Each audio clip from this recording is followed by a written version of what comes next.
Bonjour mes belles âmes, je suis Virginie de Spirituellement Nous. Bienvenue dans votre guidance pour la semaine du 22 avril au 29 avril pour les taureaux en signe solaire, ascendant et lunaire. Alors cette semaine, je vais commencer par vous faire le petit topo astrologique par rapport à la nouvelle lune qui est donc jeudi 20, donc le jour où je fais ces vidéos. Euh, et en même temps, on a une éclipse solaire et donc la première, il y en a plusieurs d'après ce que j'ai compris et en fait les énergies qui vont débuter dans lesquelles vous allez entrer, les transformations que vous allez faire pour cette nouvelle lune, ça va durer jusqu'à la prochaine éclipse qui sera dans l'axe Balance-Bélier. Donc je pense jusqu'à l'automne. Quoique, oui, si c'est la nouvelle lune, ça sera ça. Voilà. À moins que ce soit au niveau de la pleine lune. C'est vrai que là, au niveau des éclipses, je suis pas encore tout à fait calée là-dessus. Mais toujours est-il qu'il y a une éclipse solaire en même temps que cette nouvelle lune et aussi Mercure qui va rétrograder dans le signe du Taureau à partir de samedi non, de demain, vendredi, 21 avril. J'ai du mal avec les dates cette semaine. Et donc là, je vais vous donner l'énergie collective de la nouvelle lune, plus ce qui vous concerne, vous les taureaux, au niveau de la nouvelle lune et de Mercure en rétrogradation. Je referai ça à l'écrit que je publierai sur mon compte Facebook. Donc, si vous voulez après aller lire les énergies collectives au niveau de Mercure rétrograde, je vais le faire par écrit sur mon compte Instagram et Facebook parce que là, ça va faire trop long pour les vidéos. Alors, j'y vais pour les aspects donc de cette nouvelle lune avec cette première éclipse, donc toujours dans le signe du Bélier, au dernier degré du Bélier. Donc ça, c'est aussi apparemment très fort en termes d'énergie. Donc ça fait deux fois dans un signe de feu aussi. Hein, c'est la deuxième nouvelle lune dans le même signe. Ça va vraiment, ça renforce vraiment la force et l'endurance. Ça peut vraiment être une énergie très fertile, comme très obscure ou destructrice. Donc on peut avoir beaucoup de rage, d'énergie de rage, de colère. En plus, l'éclipse, c'est souvent des moments de révélation, c'est des concentrations énergétiques qui viennent bousculer notre quotidien, notre monde. C'est là pour nous montrer des choses que on préférerait pas voir, mais dont on doit prendre conscience pour évoluer. C'est pas toujours facile, surtout au dernier degré du signe. Donc il y a une idée de fermeture de cycle et un nouveau départ avec la nouvelle lune.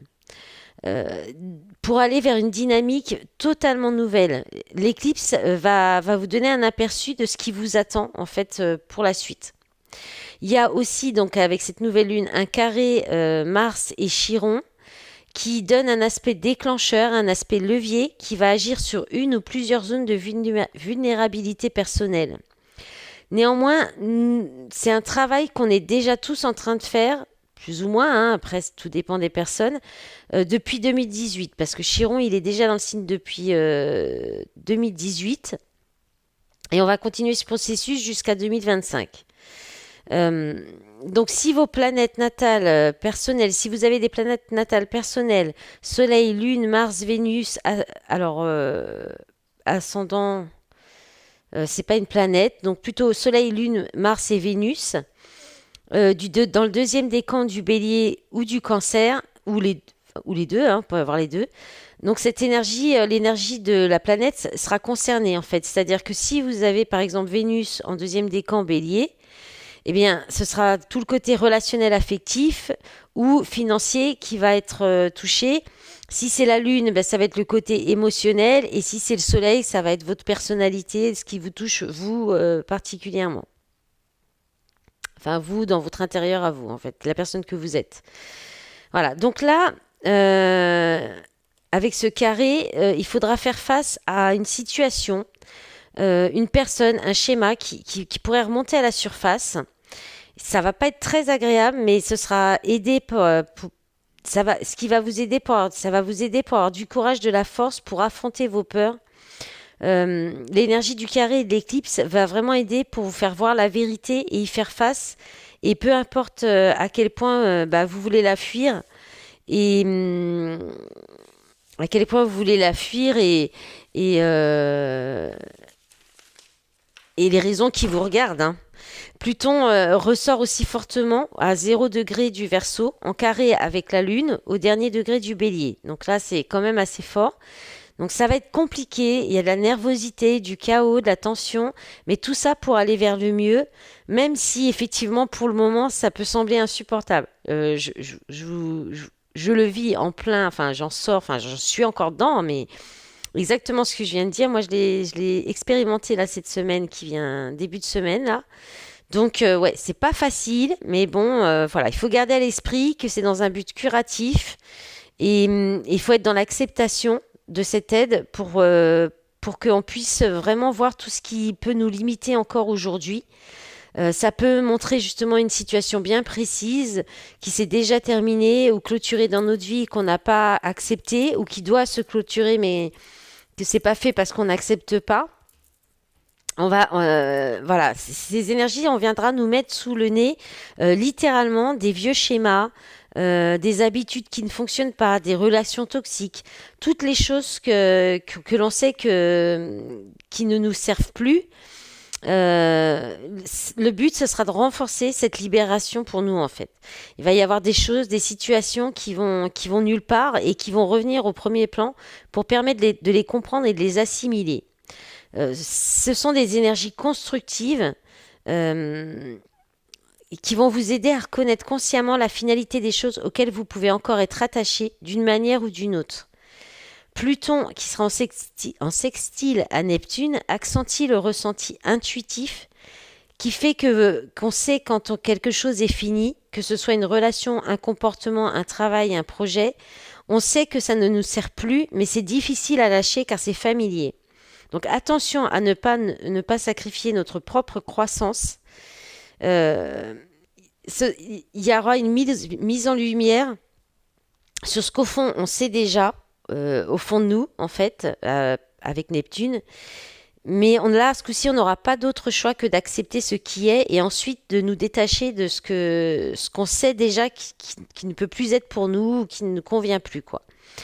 Il y aura un autre aspect aidant à ce processus de deuil, c'est Saturne en Poisson, qui sera en sextile avec la Lune et le Soleil en Bélier.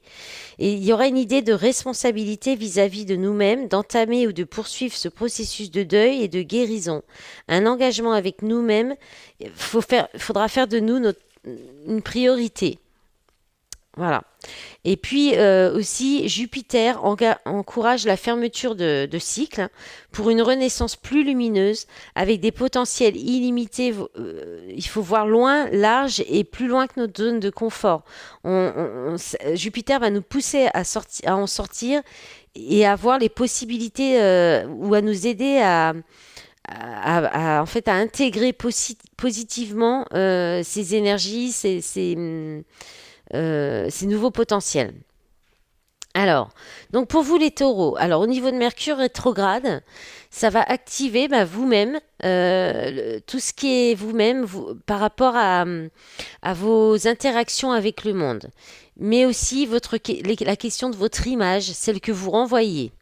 Donc on vous invite à ne pas hésiter à réorganiser votre image, à revoir votre image ou celle que vous renvoyez. Ça implique aussi de commencer, si ce n'est pas déjà fait, à communiquer de manière plus authentique, ne plus avoir peur de montrer le nouveau vous. Et puis avec la nouvelle lune et l'éclipse, le thème ce sera guérison, abandon, lâcher prise, laisser partir. Il sera temps d'identifier ou de mettre le doigt sur les domaines de vie dans lesquels votre autonomie individuelle ont été ou sont compromises ou limitées. Intuitivement, vous savez qu'il est temps de fermer un chapitre définitivement ou que quelque chose en fait qui est déjà en cours, mais vous savez que ça doit se terminer ou se clôturer. La question à vous poser, c'est quelles sont vos croyances limitantes qui vous empêchent de poursuivre ce que vous voulez. Il faudra peut-être revoir vos pensées, vos dogmes inculqués depuis l'enfance pour générer une nouvelle énergie. Attention à la communication qui peut être impulsive ou sur la défensive. Attention aussi aux vérités déclencheuses. Votre défi et votre challenge sera sur le plan socio-professionnel, mais surtout le sens de votre autonomie, la manière dont vous vous imposez et la manière dont on vous impose les choses. Et l'éclipse va permettre de faire face ou continuer à faire face à certaines insécurités, mais va permettre de les surmonter surtout et de libérer ce qui ne vous sert plus, votre cause, votre bien-être. Voilà, alors on va regarder si ça ressort dans les cartes. Alors cette semaine, j'ai pris le tarot. Le tarot, elle est où sa boîte? Tiens, j'avais la boîte avant. J'ai pris le tarot des sorcières. Je ne retrouve plus la boîte. Je sais pas où j'ai mise. C'est le Wish Tarot, je crois, il s'appelle. Alors, et puis je vous ai demandé aussi un message et on va commencer par ça, de l'oracle L'âme à fleur de peau. Et vous avez eu donc la carte 18. Tout ce qui attire mon attention est un appel. Alors, c'est un message court. Entendre ne signifie pas écouter. Tout comme voir ne signifie pas regarder. En changeant de perception, j'intègre dans mon quotidien de nouvelles subtilités. Je peux alors capter d'autres informations sources de messages et de guidance. En portant mon attention sur ce qui m'entoure, j'utilise une nouvelle grille de lecture qui combine écoute, regard et perception. La vraie PNL, ça. Alors, c'est vraiment la base de la PNL, presque. Je suis alors plus à même de comprendre pourquoi je suis ici et quelle est ma mission de vie. Alors, c'est ce jeu aussi, chaque carte est rattachée à une vibration. Donc là, la vibration, c'est la foi et l'humanisme. Et à une essence de... Pardon, je vais retrouver le mot de... Oh mince. D'huile essentielle, pardon. Donc là, cette carte, elle vous conseille l'huile essentielle de bergamote. Voilà. Allez, maintenant, on va regarder par les cartes. Allez, la petite tige de la rose, s'il te plaît. Alors, avec le tarot et le tarot de l'oracle aussi. Donc, énergie d'entrée de semaine, vous avez... Est-ce qu'on voit bien là? Oui. Vous avez le 6 de denier inversé et la carte de la réunion.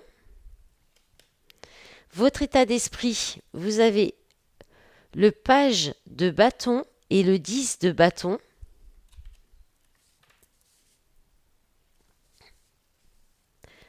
Ensuite,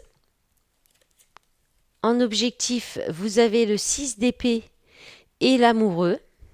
Donc le 6 d'épée, vous êtes bien dans les énergies de Pluton pour vous aider à voir les choses autrement aussi. Alors, cette nouvelle lune en tout cas. En force, vous avez l'empereur, la carte de l'étoile et la carte de 3 à 6 mois, la carte longue durée. Votre défi challenge cette semaine, vous avez le cavalier de coupe et la carte du couple. Et vous finissez la semaine avec l'énergie du cavalier de bâton, du 6 de denier et la carte du poisson, donc le signe poisson si ça vous parle. Alors, qu'est-ce qu'on vous dit avec en entrée de semaine? Vous avez le 6 de denier inversé. Donc là, je pense qu'il y a vraiment une idée de trop donner avec le 6 de denier inversé, parce que le 6 de denier inversé, le 6 de denier tout court, pardon, c'est le partage. C'est le partage équitable, c'est le donnant-donnant. Donc là, il y a une idée soit de ne pas recevoir suffisamment dans un couple,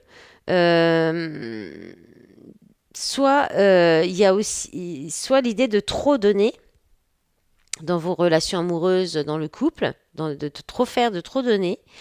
Il peut y avoir aussi une idée de manque d'équilibre dans vos polarités. Et aussi, vous arrivez à la fin d'un parcours où justement il y avait du déséquilibre dans vos relations amoureuses, dans le couple, voilà. Et puis, vraiment cette idée aussi d'équilibrer vos polarités, de vous réunifier en vous-même.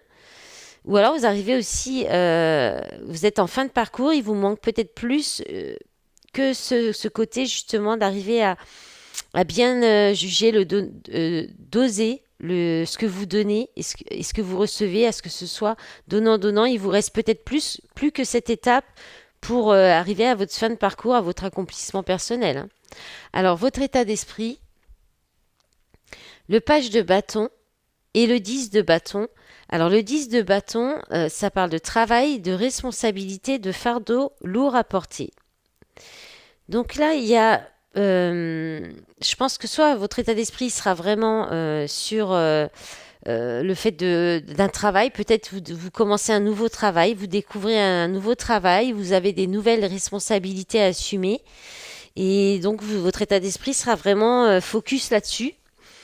Euh, ou alors il y a le côté peut-être de chercher une nouvelle, quelque chose qui vous donne envie et qui, parce qu'il y a peut-être trop de choses à porter, un fardeau lourd, et vous avez peut-être envie de trouver quelque chose de nouveau, une nouvelle passion, ou, euh, une nouvelle, voilà, un nouveau désir, un nouvelle envie, une nouvelle étincelle qui vous aide à bah, peut-être soit que le fardeau soit moins lourd à porter, soit lâcher un peu ce fardeau, hein. Ensuite, votre objectif. Alors, avec le 6 d'épée, ben, on est vraiment dans l'idée de quitter, de faire un break, d'aller voir ailleurs, de prendre du recul, de la distance. On peut aussi parler de changer votre façon de voir les choses, votre point de vue. Parce qu'avec la carte de l'amoureux, là, on parle d'un couple destiné, d'une triangulaire, de choix amoureux.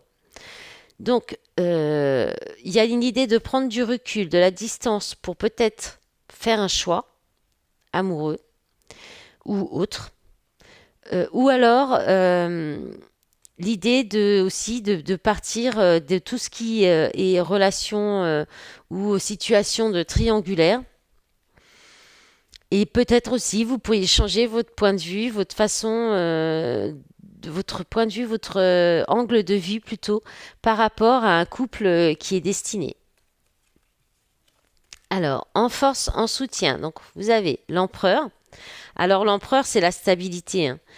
C'est peut-être quelque chose qui est construit, ça peut être un couple stable et construit, parce qu'il y a quand même la carte de longue durée qui parle de 3 à 6 mois. Donc c'est peut-être ce couple construit, si vous êtes en couple, c'est votre partenaire, cette stabilité, cette construction de couple qui vous rassure, qui vous porte, qui vous protège, hein, qui vous permet de rayonner aussi.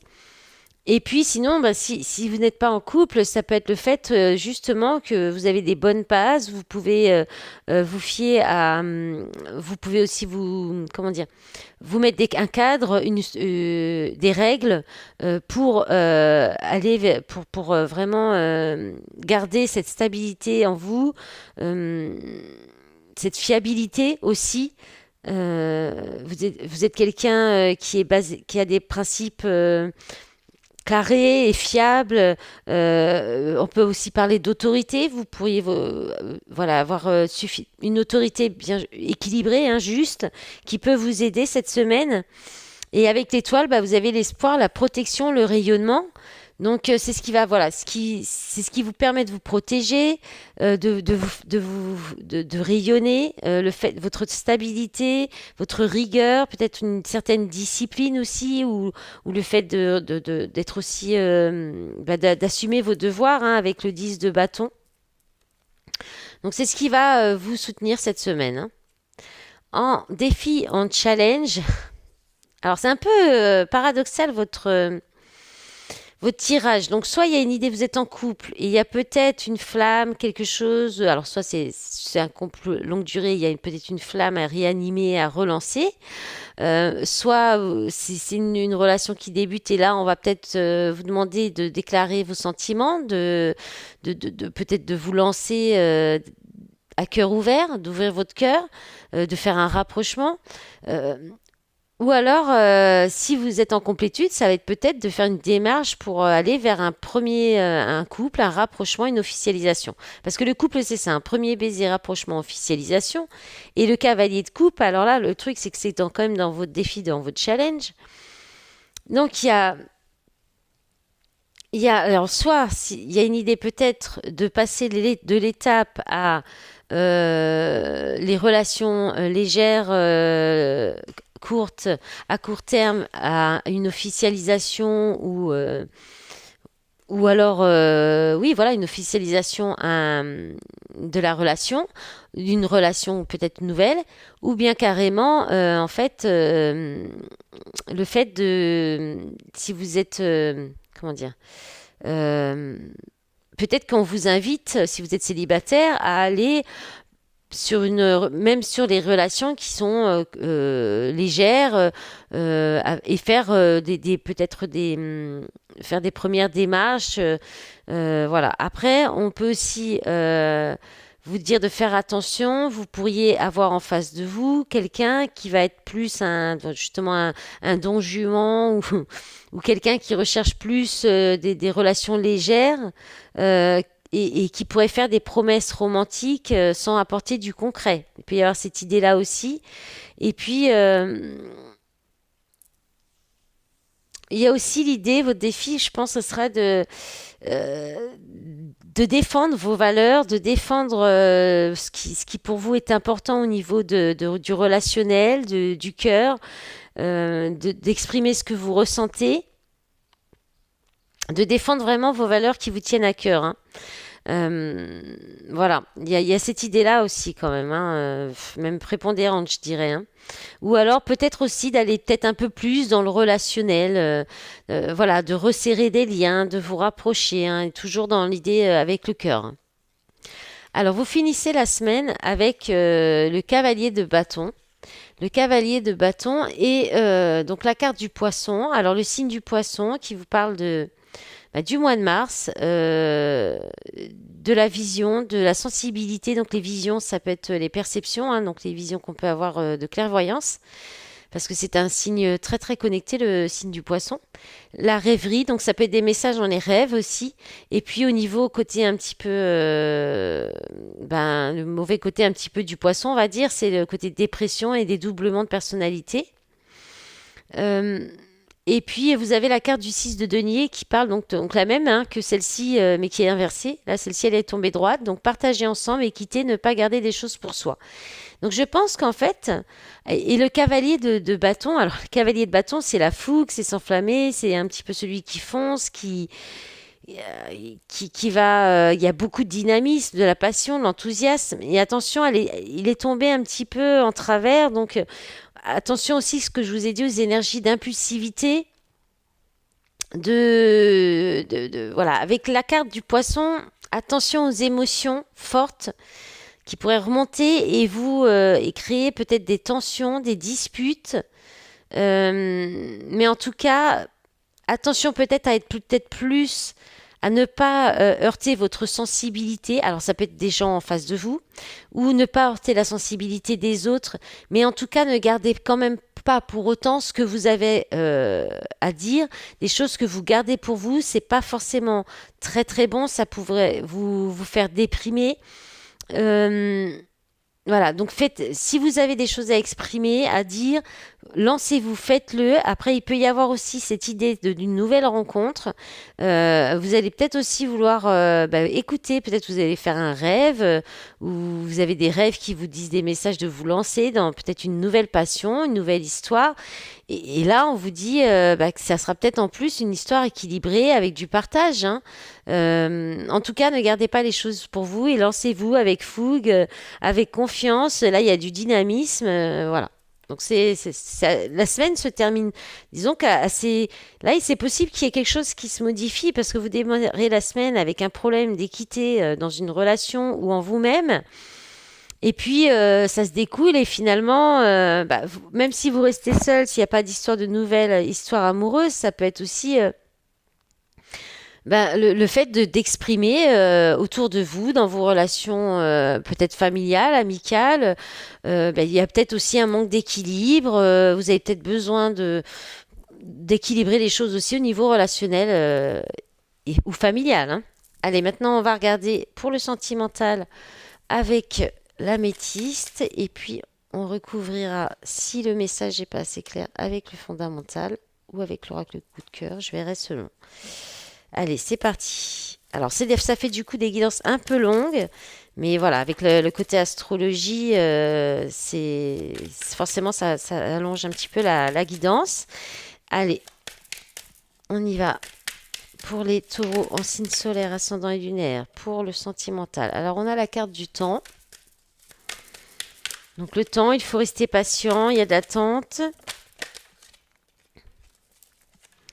On a la réconciliation, peace and love, le succès, tous les espoirs sont permis, le bonheur avec le soleil. Donc, oui, il y a peut-être encore un... Alors, c'est peut-être pas encore pour tout de suite, mais en tout cas, ça devrait venir. Alors, une réconciliation, ça peut être aussi la réconciliation, l'unification vous-même, comme ça disait, ça pouvait être le cas avant avec le tarot. Euh, Ça peut être aussi une réconciliation au niveau amical, hein, parce que là, on a quand même la carte de la meilleure amie, message envoyé, crise, il faut réagir, se faire aider. Donc, il y a peut-être un petit conflit. Alors, et qu'est-ce qu'on a là? Famille, coup de foudre, une rencontre subite avec un inconnu. Alors soit, effectivement, il peut y avoir au niveau familial des conflits avec quelqu'un de très proche qui peut être votre confidente, avec qui vous, une sœur hein, ou une amie, enfin après ça peut être familial ou amical, mais c'est quelqu'un qui a vraiment ce rôle de confident, d'ami. On peut vous dire d'être vous-même votre meilleur ami. Alors le message envoyé, je pense qu'il y a un message que vous allez envoyer qui peut peut-être créer des disputes, un conflit, peut-être soit en lien avec cet ami, cette personne de la famille, ou alors, si c'est dans une relation amoureuse, on peut vous dire, donc peut-être que vous allez en parler avec vos amis ou une amie ou quelqu'un avec qui vous vous confiez et quand même envoyer un message. Et là, donc, alors le coup de foudre, ça peut être quelque chose qui arrive rapidement et soudainement. Donc, voilà, cette dispute, ce conflit au niveau familial, ça peut être ça. Et ça peut être aussi, peut-être que vous allez faire une nouvelle rencontre. Si vous êtes dans une relation un peu compliquée, peut-être que vous allez faire tout de suite une nouvelle rencontre, rapidement, pardon, j'ai le câble du... qui va peut-être, finalement, peut-être qu'on va vous faire une proposition de réconciliation, mais que vous, vous allez peut-être pas vouloir, vous allez peut-être pas accepter, et derrière, il y a une nouvelle rencontre qui arrive, qui fait que, du coup, vous allez oublier tout ça très vite. Voilà. Alors, on a combien de temps? 27 minutes. Allez, on va demander deux, trois cartes avec le fondamental. Donc là, on a durée emprisonnement. Donc blocage. Ouais, je pense qu'il y a un blocage dans une relation. Allez, on en a quatre. On va garder ça. On a guérison enfant intérieur. Donc là, il y a une diable tentation. Donc je pense que vous êtes en train de guérir d'une relation toxique qui vous a bloqué, qui vous a enfermé peut-être. Peut-être avec, il y avait peut-être un engagement, hein. C'était peut-être une relation stable, ou alors on vous dit d'aller vers la guérison pour vous apporter votre propre stabilité, sortir des trahisons, des mensonges, de la manipulation. Et là, on vous parle de voyance, donc soit de vous concentrer sur votre carrière, soit aussi, peut-être que vous avez eu vous avez le discernement de voir justement là où il y a des situations où on essaie de vous manipuler, où il y a des mensonges, des choses comme ça, et en d'autres paquets, vous avez passé à l'action, hein. Voilà. Donc, c'est peut-être pour vous plus au niveau familial, relationnel, affectif, dans sa globalité. Voilà mes belles âmes, je vous souhaite une belle semaine et je vous dis à bientôt. Au revoir.